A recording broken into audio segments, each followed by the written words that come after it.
Let's get started with MSNBC Justice and Intelligence correspondent Ken Dilanian.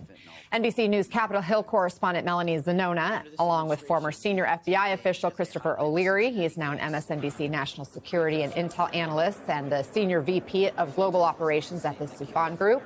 And rounding us all out is former U.S. Attorney Greg Brower. He has worked in both the Bush and Obama Justice Departments and served as the FBI's Deputy General Counsel. Mel, help recap for us what we've seen in this hearing so far. Where is this hearing focusing?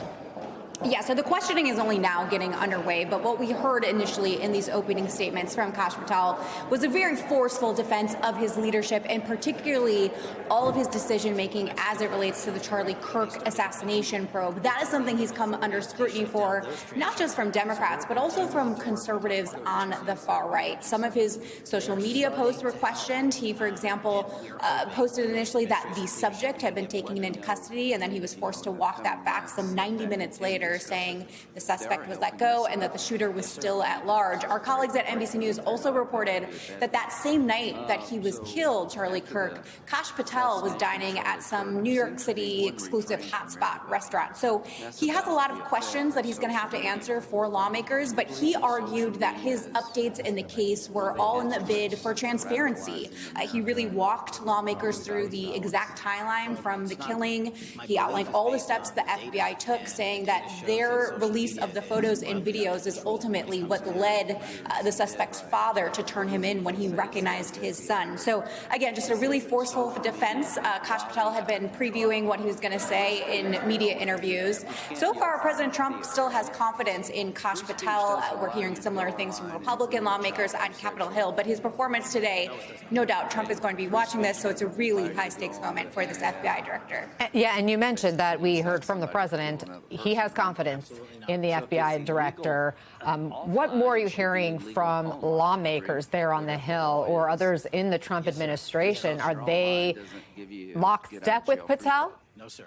Yeah, so far, and I think that's largely because they tend to take their cues from President Trump. So yesterday when we were talking to Republican lawmakers, particularly in the Senate, they were expressing confidence in Patel and praising him and saying they're behind him. So far, we're hearing that same sentiment this morning. But there are some conservatives even on this committee. Josh Hawley, for example, he was one of the senators who have been pushing for the release of the Epstein files. That's something that has not happened. Kash Patel himself was one of the biggest proponents of releasing the Epstein files. So he could face some tough lines of questioning when it comes to that issue. So far, though, Republicans seem to be lining up behind the FBI director. Okay, we'll keep monitoring. Mel, thank you. So you can get back to listening. We'll let you go. But Ken, as Melanie mentioned, Patel's been criticized for a lot of different things. His handling of the Kirk investigation, the Epstein files, his firing of senior FBI officials, and more. And now you have some new exclusive MSNBC reporting on what's falling to the wayside because of how Patel is allocating resources. What do you have? Yeah, that's right, Anna. And I should say the reporting that we have is diametrically opposed to the picture that Patel tried to present. He said that the FBI cares a lot about domestic terrorism and about child predators. But what we're reporting this morning is that I'll tell you both the micro and the macro. On the micro level, we're reporting that an entire domestic terrorism squad of FBI agents in Baltimore was essentially reassigned to do immigration enforcement. And as a result of that, they had to walk away from some investigations involving the nihilistic 764 domestic terrorism group, which essentially preys on young children online and tries to extort them into providing graphic sexual imagery and other things that are too horrible to mention. It's one of the worst domestic terrorism groups in the United States. The Trump administration has actually prosecuted members of the group, but these agents had to walk away from those investigations as part of Kash Patel's push to force FBI agents to do immigration enforcement. And then the macro picture there is that this is happening all over the country. And we report in our story new stats from the Cato Institute, which obtained records from the Department of Homeland Security, which showed that 20% of FBI agents have been reassigned to do immigration enforcement.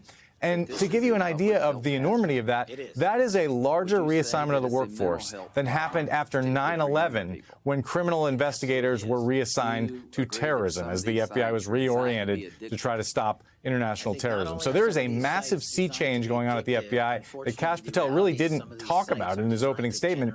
What he did say instead is that the FBI is going after violent crime. He cited a lot of statistics that are really hard to verify, but he also did say that they're doing the other things that we hope that they would do, like counterintelligence and countering China and white-collar fraud and child exploitation. And those are the things that my sources are saying are getting lost, are getting less attention because so many FBI agents are required to do immigration enforcement, which has not historically been part of their mission.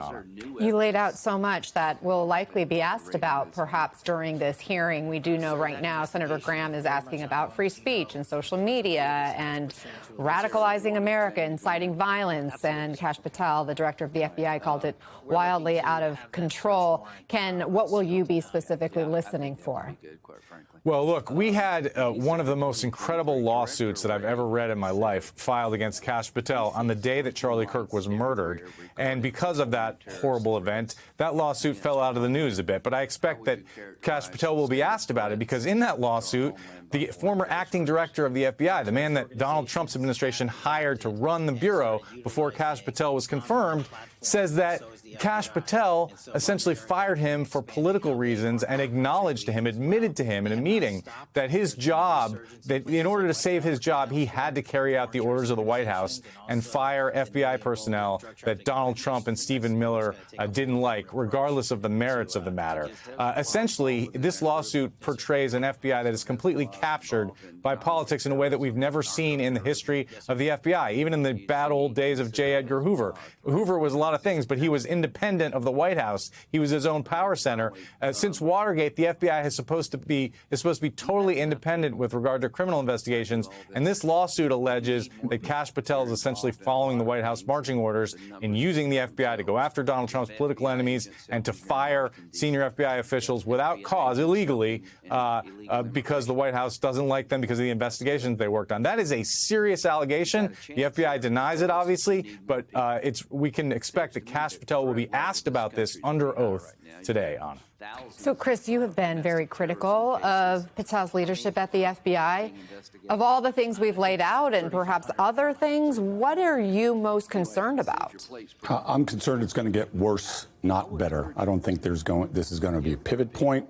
I've spent a career like the overwhelming majority of all FBI personnel, very apolitical. I've dedicated my life to public service. If he was appointed by a Democratic administration, I would be just as critical.